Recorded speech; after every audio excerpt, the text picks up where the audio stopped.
నమస్తే friends, this is Rajasekhar. Welcome to Pingala media. ఒక state క్యాపిటల్ని ఏ రెస్పెక్ట్, ఏ డిగ్నిటీ, ఏ స్టేటస్తో చూడాలో అమరావతిని మళ్ళీ అలా చూస్తున్నందుకు ఆంధ్రప్రదేశ్ ప్రజలు చాలా సంతోషంగా ఉన్నారు. ముఖ్యంగా అమరావతి కోసం భూములు ఇచ్చిన అక్కడ ప్రజలు, రైతులు చాలా సంతోషంగా ఉన్నారు. రాజధాని కోసం 3 పంటలు పండే వాళ్ళ భూములనిచ్చి గత ప్రభుత్వం 3 రాజధానులను ప్రకటించడం వల్ల అమరావతి రైతులు చాలా ఇబ్బంది పడ్డారు, రోడ్లెక్కి ఆందోళన చేశారు. ఇప్పుడు మళ్ళీ తెలుగుదేశం ప్రభుత్వం అధికారంలోకి వచ్చి అమరావతి ఆంధ్రప్రదేశ్ రాష్ట్రానికి రాజధాని అని ప్రకటించిన తర్వాత అక్కడ ప్రజలు, రైతులు చాలా సంతోషంగా ఉన్నారు.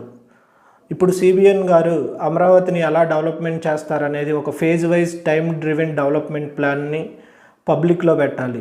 నాకు తెలిసి 2014లో ఇటువంటి టైమ్లీ డెవలప్మెంట్ ప్లాన్ని ఏమీ పెట్టలేదు. ఇప్పుడు వాళ్ళని నమ్మి ప్రజలు అధికారం ఇచ్చారు కాబట్టి అమరావతిని ఎలా డెవలప్మెంట్ చేస్తారనే ప్లాన్ని పెట్టి గత 2014 సంవత్సరంలో డీల్ చేసినట్టు కాకుండా పకడ్బందీగా ప్లాన్ చేయాలి.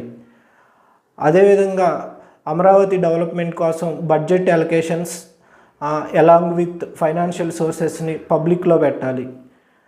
అమరావతితో పాటు రాష్ట్రంలో ఉన్న అన్ని రీజన్స్కి బడ్జెట్ అలొకేషన్ చేయడం వల్ల ఆంధ్రప్రదేశ్ ప్రజలకి అన్ని ప్రాంతాలు అభివృద్ధి చెందుతున్నాయనే ఒక నమ్మకం ఏర్పడుతుంది. థర్డ్ పాయింట్ వచ్చేసి governance and reporting mechanism. Every weekly, every monthly, every quarterly ఒక ప్లాన్ని పబ్లిక్లో పెట్టాలి.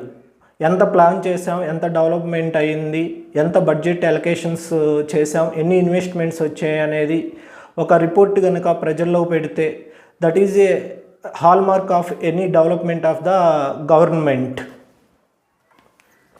2014లో కాకుండా ఈ 5 ఇయర్స్కి ఒక ఫేజ్ వైజ్ డెవలప్మెంట్ ప్లాన్ తీసుకొని రిజల్ట్స్ని ప్రజలకు చూపించాలి. ఒక రాజధానికి కావాల్సిన శాశ్వతమైన భవనాలు, హైకోర్టు, సెక్రటరేట్, అసెంబ్లీ నిర్మించాలి. వీటిని త్వరగా గ్రౌండింగ్ చేసి 2 సంవత్సరాల్లో పూర్తి చేసినట్టయితే నెక్స్ట్ టర్మ్లో వేరే ప్రభుత్వం వచ్చినా రాజధాని చేంజ్ చేయడానికి అవకాశం ఉండదు. అదేవిధంగా CBN గారు మీకున్న టెక్నాలజీ ఎక్స్పీరియన్స్ని యూజ్ చేసుకొని అమరావతిని ఒక plant city, green city, solar energetic city, innovation and incubation సిటీగా డెవలప్ చేసి వరల్డ్ వైజ్ ఇన్వెస్ట్మెంట్స్ని సాఫ్ట్వేర్ రంగంలో కానీ ఇతర ప్రైవేట్ రంగాల్లో ఉన్న ఉపాధి అవకాశాలన్నీ సద్వినియోగం చేసుకొని ఈ 5 సంవత్సరాల్లో రాష్ట్రాన్ని అభివృద్ధిలో, సంక్షేమంలో ప్రపంచంలోనే నెంబర్ 1 స్టేట్గా ఉంచుతారని కోరుకుంటున్నాం. Thank you. మీకు వీడియో నచ్చినట్టయితే లైక్ చేయండి, షేర్ చేయండి. Please subscribe to Pingala media.